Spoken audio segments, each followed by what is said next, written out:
Morning everybody, how you all doing?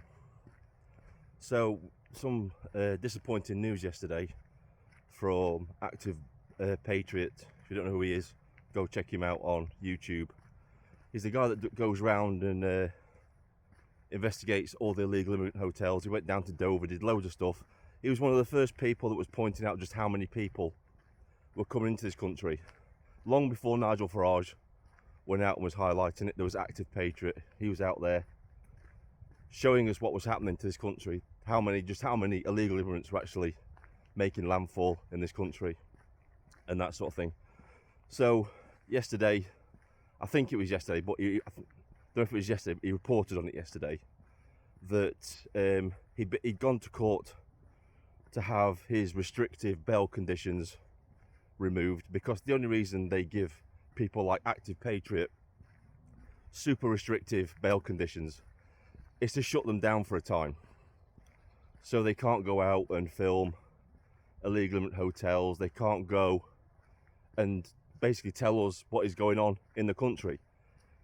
Active Patriot and people like him have taken the place of investigative journalists in the mainstream media that simply don't exist anymore. And he's getting a bit down yesterday. He was saying, he feels like he's let people down. It's like, you've let nobody down, mate. You've let nobody down at all. We're all with you. We're all standing beside you. Everybody that's in this country, is behind you. We've all got targets on our backs. All those that speak out in this country have got targets on our backs. And you know what? We get flack from all sides. We get flacks from the centre right, the left, everybody. They call us trolls, they call us haters. But the fact of the matter is, we're here on the front line, all of us, fighting to get our country back. So it doesn't really matter what they think about us. Their opinions of us are irrelevant, just as they're irrelevant. It's us that are putting everything at risk by doing what we do, by speaking out, by doing these illegal immigrant hotels. All the people that go to the protests are putting a target on their back now, not just from the authorities but from the far left, who have become emboldened after the tragic murder of Charlie Kirk. They become emboldened. So we're getting flack from all sides all the time, from lots of different people. Like I said, from our side, from the left side of things as well.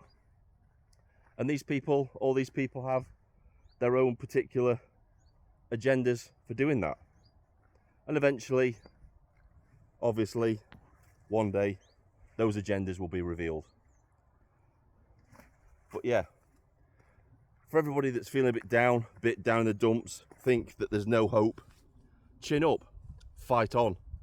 No surrender, no retreat. We can't afford to surrender. We can't. We've got to keep fighting. We have to keep fighting on. We've simply got no choice but to do that.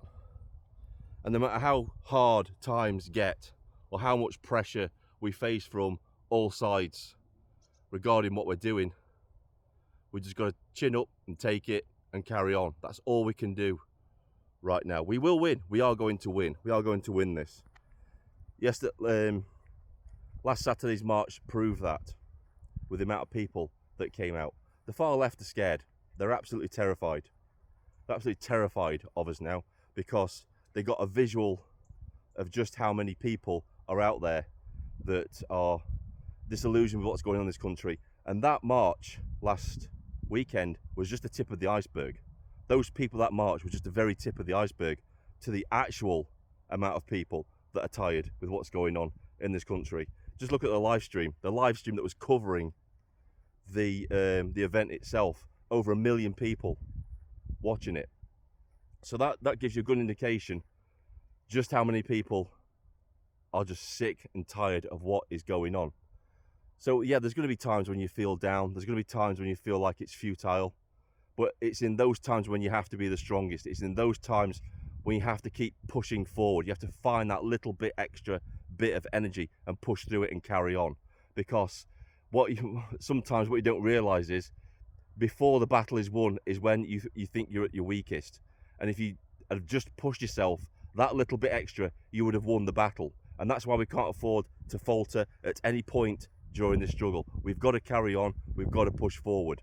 This is Vindicator, signing off.